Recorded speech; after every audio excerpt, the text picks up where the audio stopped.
Could you elaborate this topic a bit further? In what dimensions that you see that this trip help you understand Islam in a better way and Muslim people in a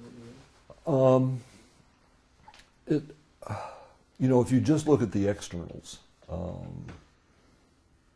you don't get a sense of the spiritual depth of the believer.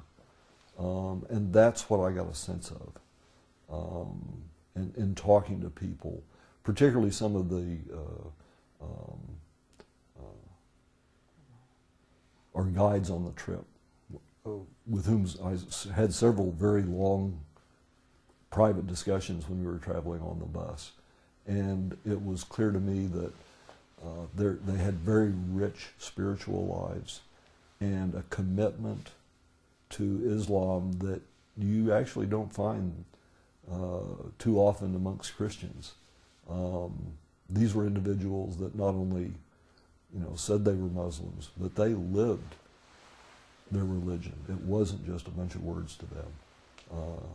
And that really impressed me. And the spiritual, what I call the vertical dimension, the spiritual dimension was very clear and evident.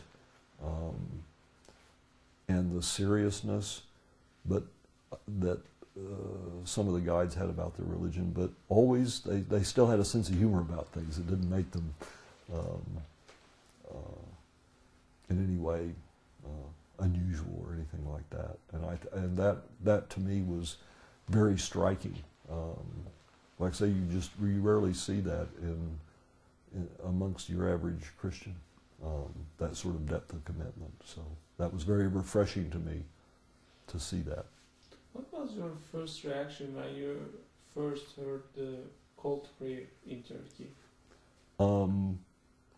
This is going to sound pretty trite, but it's to a Westerner who's mainly been, of course, in the United States. I've visited Europe fairly extensively, but it's you can tell you're not in Western Europe or America anymore. It strikes one initially as somewhat exotic. It's quite lovely too. I like the chant of that, and I like it. What did you feel when people praying together in mass? And what is the feeling that you got when you visited mosques in Turkey? Well, we in the Christian community, particularly in more conservative faiths like the Roman Catholic, and even in my faith, I'm a Lutheran, we kneel to prayer as a congregation. So I kind of equate those two. Now, we don't have the 5 times a day prayer, but still, it didn't seem that exotic. That didn't seem that exotic to me. I mean, people praying together, I think, is a good thing to share. When you're a member of a religious community, to share those experiences, I think, is very important. So, no, I actually think it's quite wonderful. Did the trip also help you reevaluate yourself, like become a better Christian when you come back from Turkey? Yeah, no, I mean that's what was so striking to me about visiting with Turkish Muslims was their commitment, and it made me want to recommit when I came back. So it had a powerful impact on me, very much so. So could you elaborate also, like, did you have some sort of spiritual journey also in Turkey during this trip? Oh yes, no, it was as much, the seeing the sights and being with the group and spending time with the guides. That was the physical part, but that was the means of a spiritual journey as well, and allowed for a great deal of spiritual growth. So, to other people that are contemplating doing this, I would emphasize that is even more important than the seeing the sights, the touristy sort of things, is the fact that here's an opportunity for some true spiritual growth, and an understanding that Muslims and Christians and other people of other religious faiths can share spiritual experiences. They're not, it's not a different sort of experience. It's something that can be shared and again reveals that common humanity that we all have. And what was your thoughts about Prophet Muhammad also prior to and after the trip? Did it change at all?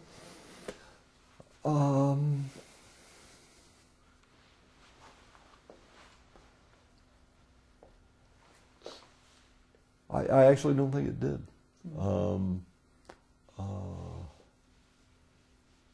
I know more about the Prophet, blessed be his blessings, peace and blessings be upon him. But my attitude has not really changed. You know, clearly he is one of the great religious figures in world history. And even though I'm not an adherent of that faith, I do respect it. And it's clear that he has passed on truths to mankind that no matter what your religious background, you can learn from. Is there anything that you want to share with us beyond these questions?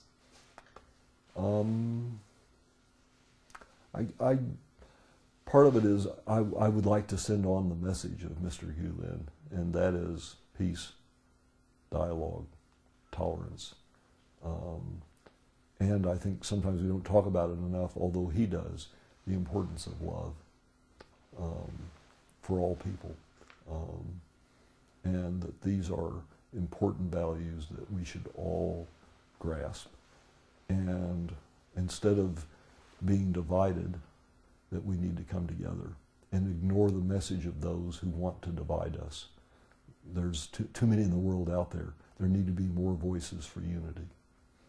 And if you want to say something to sponsors and host families in Turkey, what would you like to tell them? Again, the sponsors and host families, their generosity in funding these trips is just, it's absolutely incredible.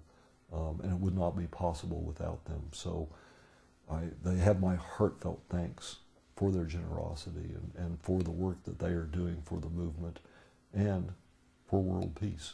Thank you very much. Thank you. Thank you. Thank you.